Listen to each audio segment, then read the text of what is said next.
We're ready for our next block of presenters coming up here. So appreciate you sticking around.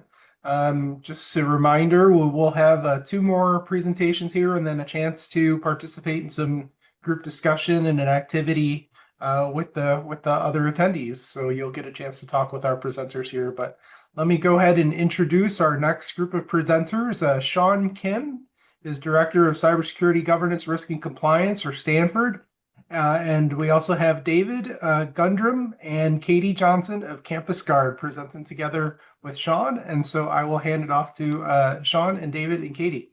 Thank you. Great. Thank you. Thanks so much, Isaac. Let me go ahead and share my screen. Perfect. Well, yeah, thanks everybody for joining us this afternoon. I'm looking forward to kind of walking you through one university's path to sustainable PCI compliance. And I'm going to go past there since you already introduced us. Thanks for that. Just a quick overview of some of the session objectives we want to cover today. Just learning how Stanford University tackled PCI challenges and what worked well and what didn't work well in a campus environment. Discover some practical ways to shrink your PCI scope and make compliance a little less overwhelming. And learn some clear recommendations to just help build some stronger governance and processes across your organizations. So as with most higher education institutions, Stanford does have a really complex environment. They have over 300 merchants across campus. They use numerous payment technologies, taking payments in person, online, over the phone, along with various vendors and third-party service providers. And campuses are often decentralized. It can be difficult for a team to really have oversight over all the different systems and processes. And we see more and more that there's often a lack of resources as well as just competing responsibilities, competing priorities. So how can schools really address and meet all of those evolving compliance requirements? So today we just want to take a quick look at Stanford's journey. In 2021, the Stanford Information Security Office and the Merchant Services team actually took joint ownership over the university's PCI compliance program. Their first step was really to engage with the QSA and perform a compliance assessment where they met with the different campus merchants. They interviewed stakeholders within each of the departments, reviewed payment processes, kind of how they were accepting payments, what equipment was in use, went through current procedures, staff training, everything involved in those processes. And then through that process, they were able to identify any areas of noncompliance and get some recommendations on how to streamline procedures along with a prioritized approach to compliance. And then following that assessment, the university really wanted to focus first on how to reduce their overall PCI scope. So looking at the merchants with some of those more technical SAQs, the SAQ AEP, BIPC, and SAQD merchants, and just really looking at how they were taking payments and why. They explored alternative options, often deploying, validated P2PE equipment where possible, or transitioning to outsourced compliant e-commerce vendors. And one of the primary goals was really to decommission the PCI network, reduce those expensive technology costs, and reduce overall risk to the university. So Shawn will be expanding on that next. Shawn, I'll pass it to you. Yes, thank you, Katie. So when Information Security Office took over the PCI compliance side, before we were involved, but it was other office who were really responsible for it. And then we had actually third party come in and assess our current PCI. And then we talked about what our goals are, which was like Katie mentioned, finally really reduce the PCI scope and decommission our segregated network. So it took us three phases. One is, like I explained, internal assessment and discovery, which happened in between 2017 and 2018. And then phase two was external assessment, market scan, and roadmap development, which was happening in 2019 and 2020. And then finally, phase three was implementation and UniRev launch. That was an internal our payment system that we wanted to really launch so we can simplify our payment gateways and our method of receiving payments. So as you can see, different phases, it took really long time for us to come to where we are currently. But by taking three approaches and three phases, we were able to simplify so without overwhelming ourselves. Next slide, please.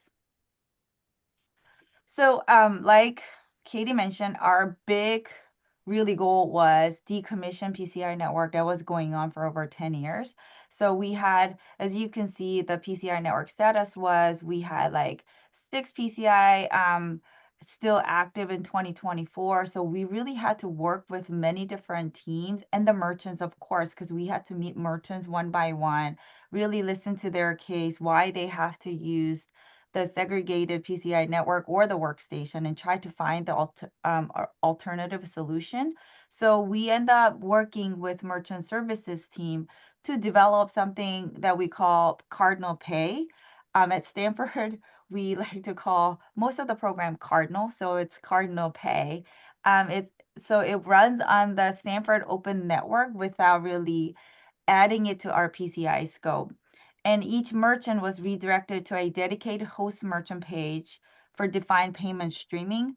Before, they were using many different payment processes. Even if it was a Stripe, we had to have a multiple Stripe accounts for that. And a customer interface with individual Stripe accounts that are decentrally addressed and centrally managed, which required a whole lot of manual work from our merchant services because they all had a different Stripe account, but it all had to come into Stanford account. So the merchant services manually think about, okay, whose revenue does this belong to? And so it was a whole lot of manual work involved. And then now David is gonna really help us walk through what we went through since All right. 2024. Thank you, Shawn. So basically 2024 is the point at which, Stanford reached its end goal, its final scope reduction. And so what did that look like?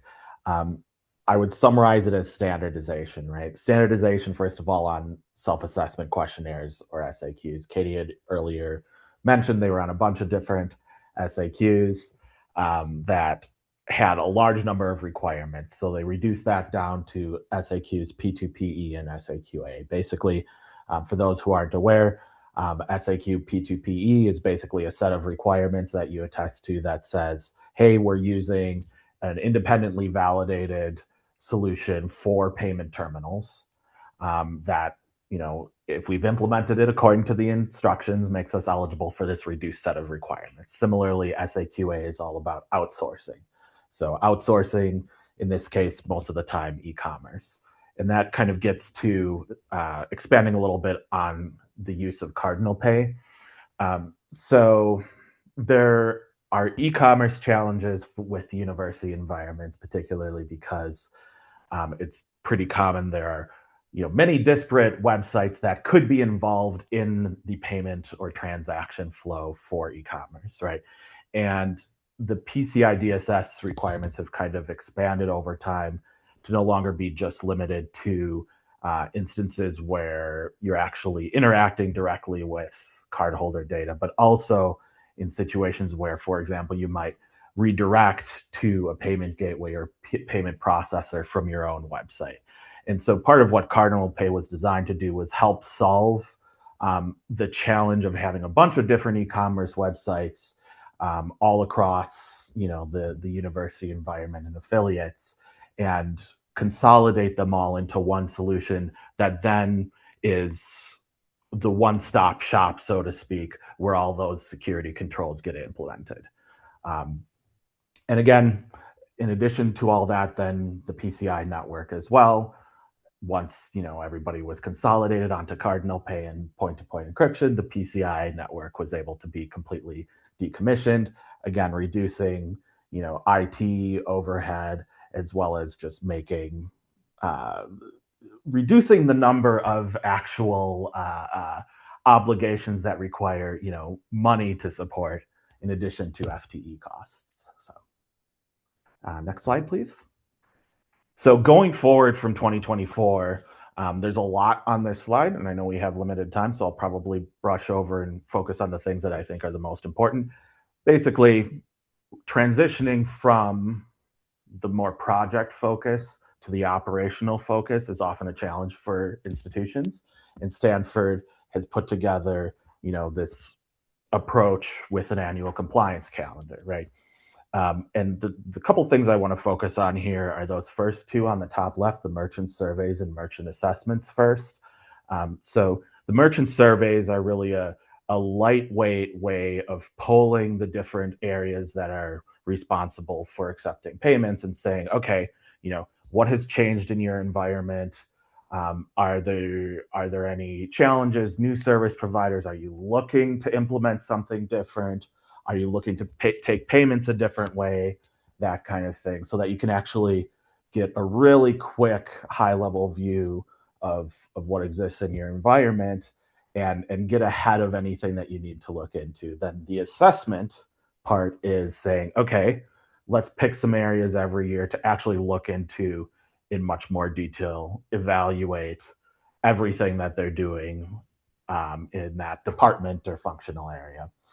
And then also really quickly, I want to focus on that e-commerce inventory. So going back to the discussion about e-commerce and Cardinal Pay, one of the challenges is for higher ed institutions is getting a hold of, the different ways you take payments online. And while it's not an explicit requirement anywhere in the PCI DSS, having that inventory of not only, what websites you have that are involved in taking online payments, but what is the actual payment flow end to end, so that you can feed that into everything in that bottom row.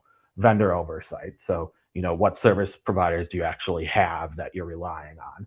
Incident response. How do you communicate with those vendors if there's something that goes wrong and you're depending upon them for taking payments? Vulnerability scanning. Do we have any websites that we actually need to scan to make sure that we're compliant? And of course, also feeding into the self-assessment questionnaires and annual attestation.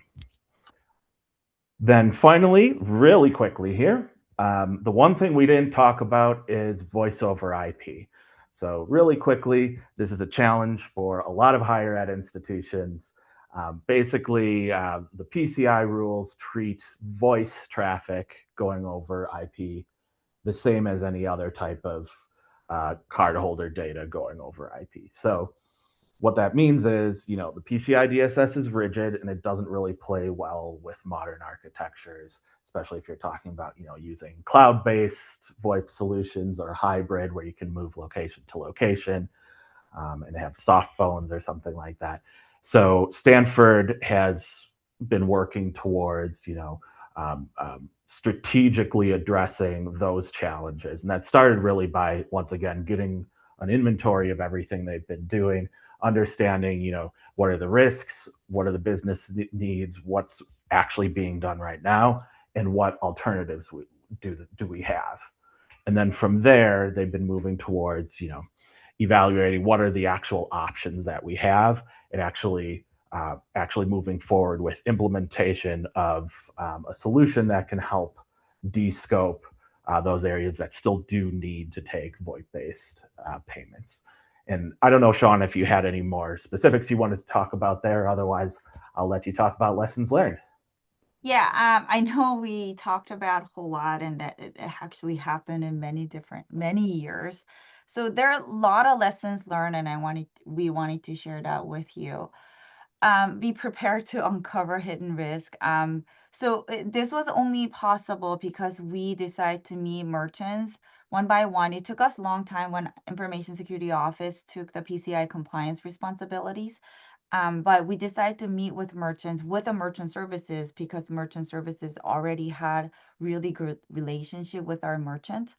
But we met with them because some of the merchants were submitting SAQD without knowing that why they were supposed to submit SAQD. So we had to really talk to them.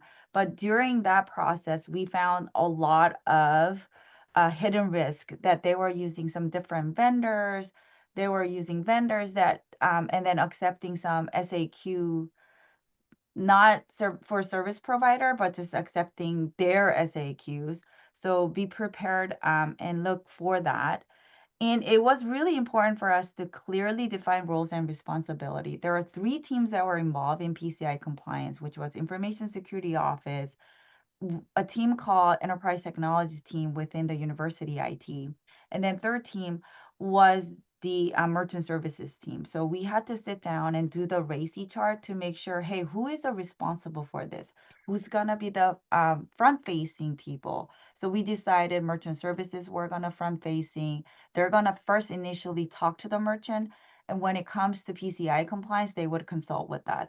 And then we also had our roles for our external consulting firm. I mean, we had talked about it, and we talked about how frequent we're going to meet, what roles they're going to serve, so on and so forth. And the third one is a third-party service provider oversight. I know this is an ongoing issue with many, many people, many different universities as well. We have something called data risk assessment, DRA process, where every merchant, if they want to build a relationship with a new third-party provider, they must submit this. And if it's a PCI related, our PCI team would go review that, and I would involve our external parties. Okay, next slide, please. And then balancing risk and business needs. This is a constant battle. As you know, PCI compliance is not really flexible. It's black or white. Either you are compliant or not. So we need to really think about how much of risk organizations can take. And then most importantly, you need a leadership buy-in support. That was the first thing we did. We went to our leadership and presented to them. And then we had a full support on this. And as far as the VoIP goes, we also, when we found out that we have to move out of VoIP, we went to the leadership and we told them this is going to cost us money and resources, and we be sure that we got their support. And evolving requirements, as you know, PCI DSS, it's not fixed, it's always changing. So we had to make sure that we're always ready for the new requirements, and we are more flexible and be ready for that. Lastly, documentation.